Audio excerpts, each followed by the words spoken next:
Hello, this is Chuck Solomon, and welcome to the Candidate Experience Podcast, where we focus on the job candidate journey from apply to onboard and the space in between. Let's get started.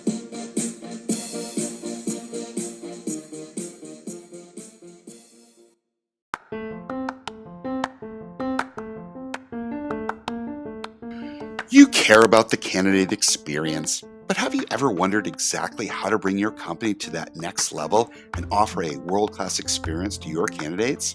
It's not easy. Fortunately, Candidate.fyi can help. Their solution guides candidates through your hiring journey, enhancing transparency and communication at every touch point. You'll also gain valuable insights on what's working and what's not with your hiring process. Best of all, it integrates directly with your ATS. Head on over to Candidate.fyi and see how to transform your company's candidate experience today.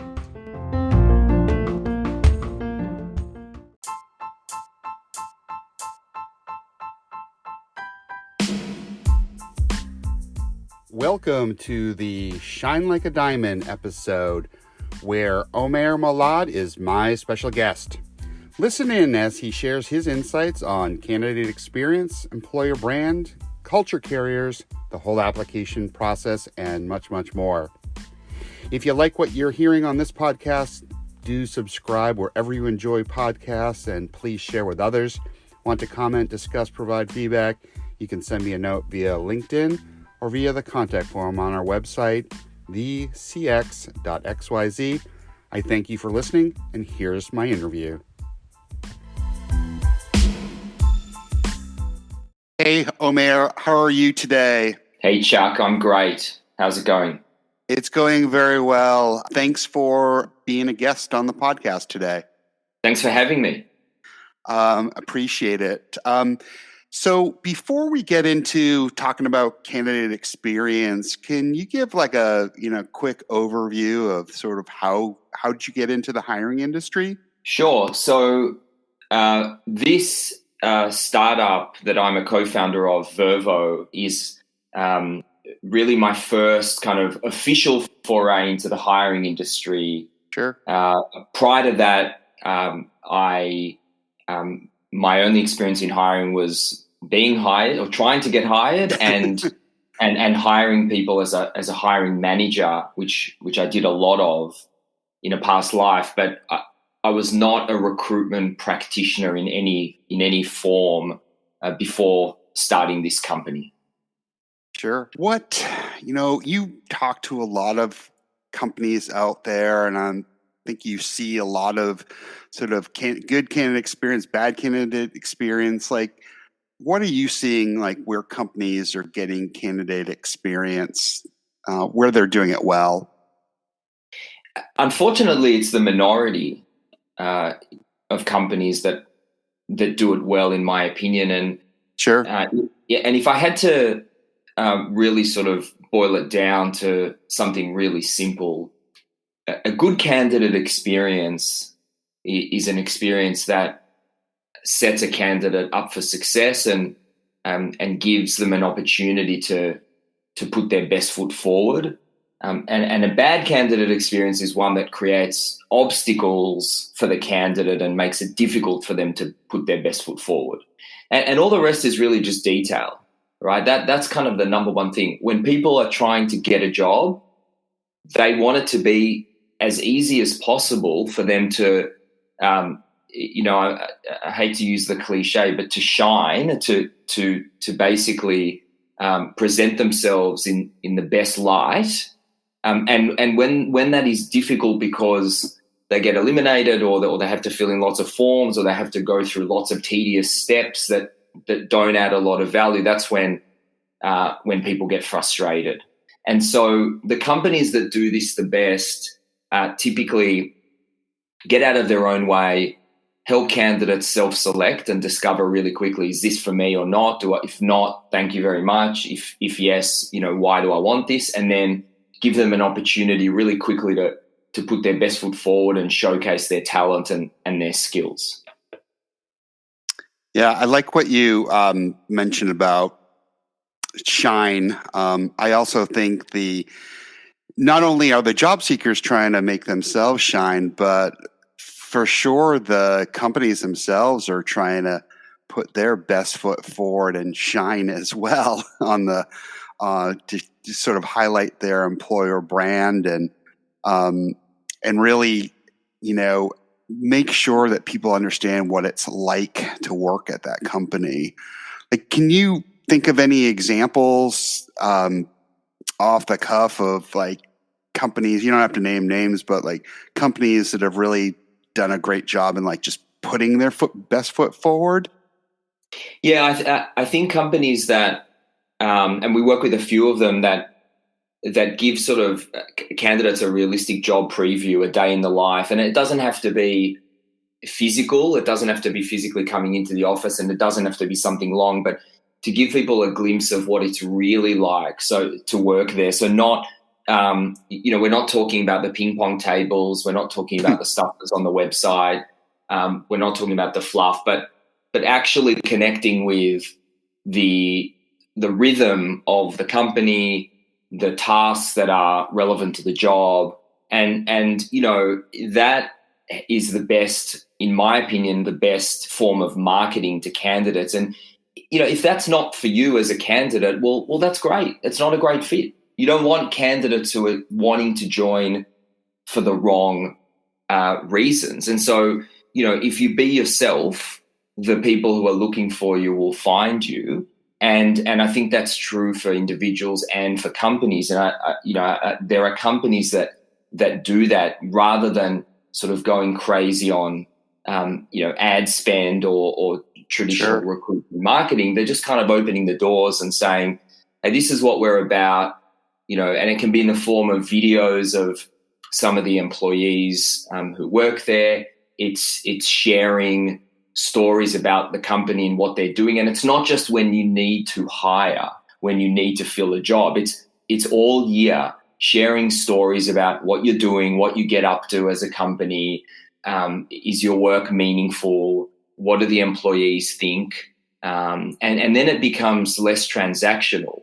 And there are companies that do that, and it tends to be that the companies that do that well tend to be the companies that actually are good companies, rather than companies with a really slick recruitment function that's not necessarily, that might be sort of disguising other things. And I think when the story itself is fundamentally good, it's too good to not get out. And I don't know if this is the answer recruitment marketing or candidate experience professionals want to hear, because we all want to think we can make an impact on the recruitment process. Sure. But the reality is that if the company's good, if the product's good, it's easier to market it. And so if you want to be appealing to candidates, be a good company. Yeah, that's a great place to start. I think being transparent with that is great, and you can't sort of shine up something that's not shineable, if you will. So someone starting a new job, and if they've been fed sort of a line that, oh, this is a great place to work, when in fact it's a place that needs to improve.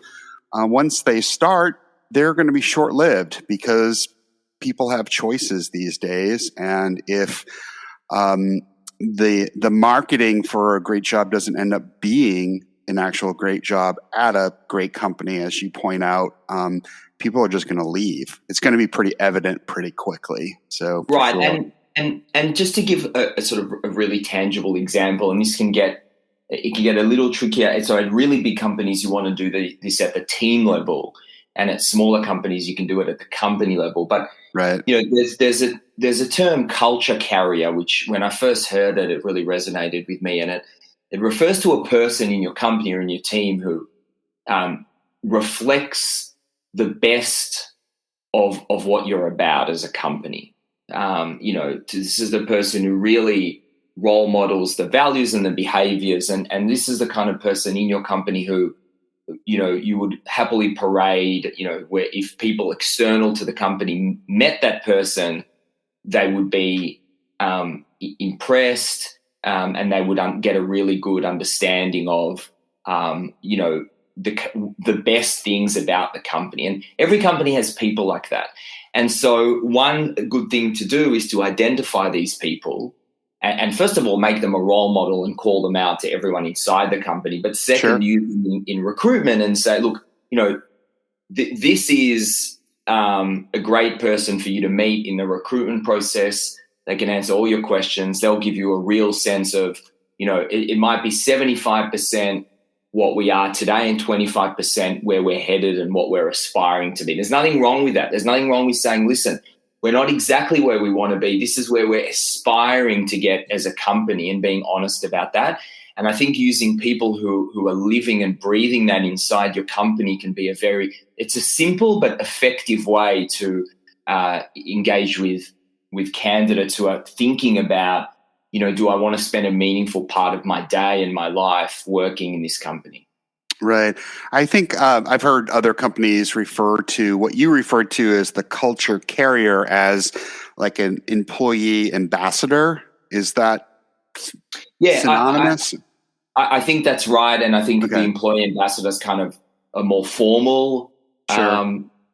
way to describe it, and potentially role or title. But really, it could be anyone who informally are the people that you would, you'd pick that time and time again, you would point to them and say, this is a role model in our company. Yeah.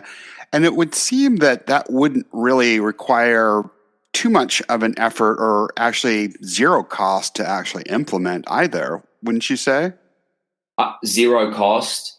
Mm-hmm. And I think, I'm sure we're going to get to the question of interviewing and how many interviews is the right number, which you see on social media. But, this is something that's not an interview. This is not an examination. It's important for people joining to go beyond the recruitment team and get to know the people they're going to actually work with. And so this is kind of the due diligence for the candidate. And I would have thought a discerning candidate would want to invest another 30 minutes to meet someone. Yeah, for sure.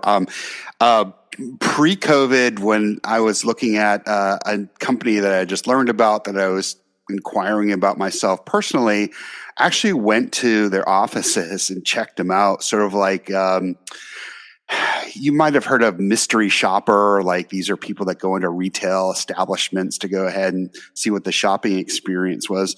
Well, I actually went into one of their locations and just started talking with one of the staff members there, and they really actually sold me on the job. And I wasn't like a mystery to them. I introduced myself and told them I was inquiring about coming to work here, and asked them, what do you like about working, here? And he went on and he said he, really enjoyed it, and said it was a great hiring experience. He had not been there that long, and you don't hear that every day. So like, that intrigued me, and I'm like, I think I want to work for this company now, even more so. So not everyone gets a chance to do that, but I think, as you point out, if you can get your culture carriers out there and engaged, and I guess activated is the correct word there, then they're going to be out there speaking on behalf of your employer brand. And I think everyone now, if you're looking to get into a company, you're looking at sort of the traditional Glassdoor and Dude Reviews, Comparably, Intersight, those sort of sites. But if you know someone that works there, it sort of behooves you to go ahead and ask questions, unofficially, of course. So to see what it's like to work there. I think companies learn that there are people like checking them out, and they should be putting their best foot forward there. And definitely, I think the culture carriers, I think the more you have, probably the better. I agree. Excellent. I just heard, I'm not sure if you've heard this, there's apparently, there's a shortage for talent all over. That's nothing new.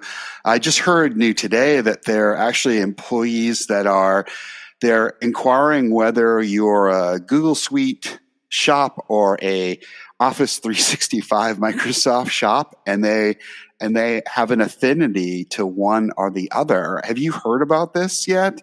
I haven't, but I think the stories are going to get crazier and crazier.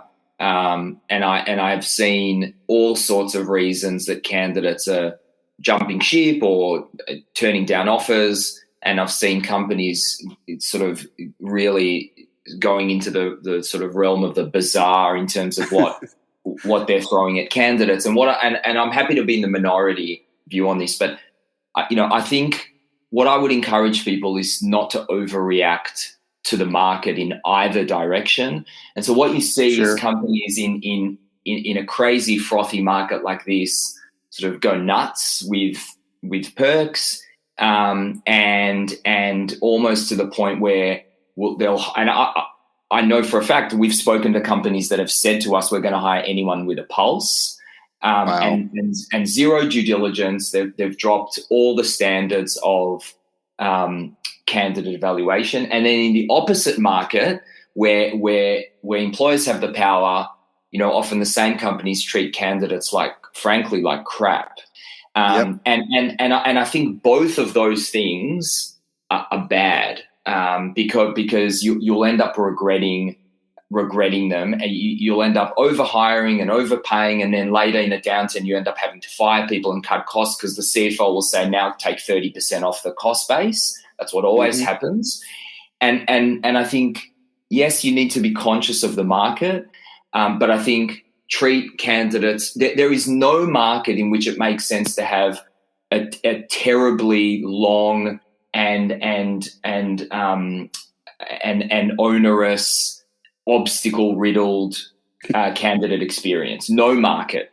So therefore, it doesn't make sense to say, well, now it's a candidate's market, so let's have fewer interviews. Well, you shouldn't have had that many interviews to begin with. Sure. You shouldn't have had a form with 150 fields to begin with, right? There was no reason to do that. Just like now, you shouldn't be offering these, crazy things that, and so I think, companies, there are some, maybe 80% of the things that are true should be true in every market. Reduce friction, give candidates an opportunity to showcase their talent, offer strong benefits, be transparent, be quick. All these things are true. And then there's 20% that you adjust, but the swings that we're seeing in how bad it is to be a candidate 9 months ago versus now the sort of being showered with gifts, which clearly it's not sustainable, because I've lived long enough to know to see both, every market. Right. And so what I would encourage people to do is to just think about how you're going to present yourself. What's the hiring process that you want to have in summer and in winter, in the day and in the night, in all market conditions? And then what are the things that you can adjust? And if you're adjusting 80% of your process, well, that feels to me like maybe the process wasn't good to begin with, and it's probably not sustainable into the future. Right. Yeah, I'm not sure if I shared this with you when we spoke earlier or not, but I can recall being on the applicant side of the desk trying to get a job with a company that seemed interested. I was well qualified for the position, but then they asked for an English assessment, and I didn't know it was an English assessment until I started the assessment, and it was going to take more than an hour to do this. And I think you can spend 10 seconds talking with me and can tell that I have a fair command of the English language. But the recruiter contacted me after, the next day, because they had already gotten my resume at the beginning of the apply process, and I was a drop off, and they said, "Hey, we saw you started the apply process and you dropped off, but we looked at your resume and you look great. Can you keep going with the assessments?" And I said, respectfully, no. And here's the reason why. I can tell that you're a global company and English is an important thing, but I'm not willing to give up an hour plus of my day to prove that to you. Spend a minute on the phone with me and I can prove it to you. So Anyways, I think I'm wondering what that company is doing at that Yeah, at this point in time yeah, for and if I they've think changed it. to that point, you want your evaluation process to be relevant and specific to the role. And if you're hiring people in predominantly English-speaking markets, you probably want to keep your powder dry for things that are more substantive and more relevant to the job than can they speak English. Right. There are certainly roles where that's a relevant requirement. And if you're hiring people in a predominantly non-English speaking country to provide support in English, or support in multiple languages, then you might want to test that. And even then, there's a sort of quicker way to do that. It sounds like they got a few things they overcooked, a Right. few things, and we see that happening a lot. Sort of using blunt instruments that are not tailored to the role or the situation. And as a candidate, you just feel like, well, this isn't for me. You're wasting my time with something that can be verified much more easily. And so, I think that's something that, again, is appropriate to any market. There's no market condition in which you would you speak English, right? That's not something that's highly questionable. And so these are the kind of things that companies can spend a little bit more time thinking about and getting right, because you want to maximize, candidate time is a scarce resource. Sure. And so you want candidates to spend time on the things that are most highly connected to the job. And there's a direct correlation between the amount of effort a candidate will make and how badly they want the role. And so if you make them want the role, they're going to invest more time. If you treat them like a commodity, or if it's too transactional, or if they're not buying in, if they feel like they're a number, if they feel like they're at a Subway and it's like order number 19, Right. then they're not going to feel valued, and they're not going to be highly motivated to reciprocate and give you their time. Right.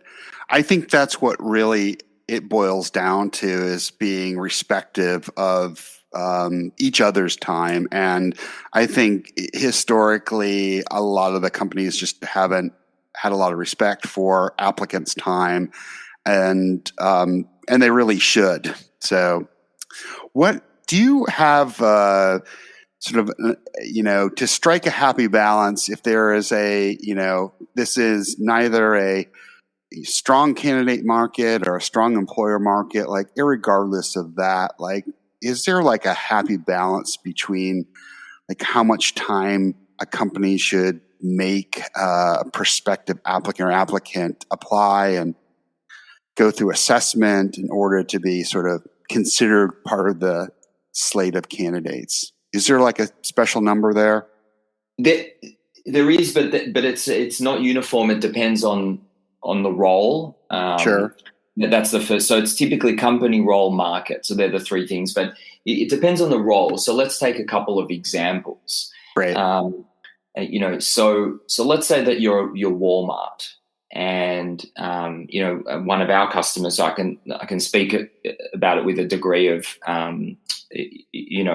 authority, because we know how they hire. And if you're Walmart and you're hiring cashiers, frontline workers, retail, to work inside the stores, the volume of people that you're hiring is incredibly high. So is the volume of applicants.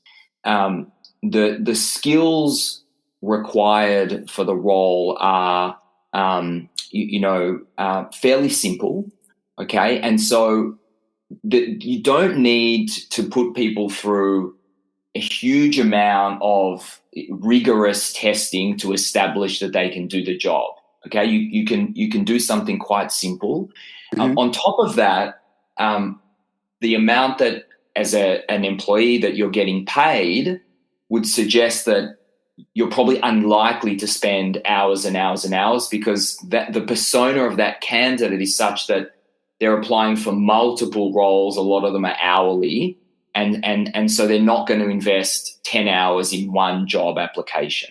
Okay, and that's Sure. what I mean by market. I mean supply demand. I don't mean today or yesterday. I mean more the sort of supply and demand dynamics for that role. And so when you put all that together, you think, okay, these are people who are probably going to apply on a mobile phone. They're going to apply for multiple jobs. Their pay is not very high. And so the amount of value they'll attribute to the sort of process is going to be relatively low. And so you want to keep it quick and frictionless, 7 to 10 minutes on a mobile phone. Okay. Gotcha. Now then you take you take a tech company or a media company or sort of a company that's traditionally considered that hires knowledge workers. So take Omnicom Media, take any of these sort of companies. Tech companies, Redbubble, whoever, and they're hiring engineers and sales reps. They're hiring, people who are typically highly skilled, highly educated, and highly paid. Okay. Right. Now, in those sort of roles, the candidate is not applying for 15 roles. In fact, they're often not applying for any roles. They're being tapped on the shoulder. They're being headhunted. Right. They're highly paid. They're highly valued. There's not a lot of volume, and the level of skill is high. And so the rigor, to make a decision to work out if someone's going to be a great product designer, there's a lot of things that you've got to determine. And so that lends itself to a more rigorous process where maybe a candidate's spending 60 minutes doing or more even. Doing something that's more intense, a more intense exercise. Gotcha. Or I don't know if intense is the right word, more rigorous. Now, the extent to which they'll be willing to do that is, again, directly correlated with how much they want the job. And so now you get into nuance of top of funnel, bottom of funnel. Do I speak to them first? Do they do an assessment at the point of application? There's a bunch of things to kind of discuss or consider. That are role and company specific, but that would be more roles like that. It would be more appropriate, and candidates would have an expectation that the process would be more discerning. And in fact, I'll go as far as saying, if your process is not discerning, a candidate should be spooked because, well, how do you know that they're any good? What does that say about your standards as a company that you'll hire any engineer that has a heartbeat, that you just believe their resume? Well, what if they're terrible? What if they can code but their behavior's terrible? Right. And I think there's this myth that someone won't spend 60 minutes on an assessment, but they'll happily commute to 3 interviews. Well, what's the difference? One of the 3 interviews take much longer. Sure. But the difference is that it's engaging and you feel like you're being respected because you're talking to someone. Okay, well, that's a great point. And so maybe the assessment needs to be presented in a different way, and assessments, maybe that word sucks. Maybe it needs to be called something else and positioned as an opportunity to show your skills. And so now we're getting into how is this? It's not just a question of time, because I think that there's no more time-consuming process than the traditional hiring process. That's the absolute worst. Right. That is by far the most time-consuming, and yet people ask for it and then complain that they're spending too much time online, which suggests to me that things aren't being positioned in the right way with candidates. And so, what you want to do is you want to think about the 2 questions to ask are: what do I need to determine in order to make a really strong hiring decision with confidence as a company? And what does the candidate expect that is appropriate for the role they've applied for? And when you put those 2 things together, you come up with a sensible, intelligent process. Yeah, I think you hit it right.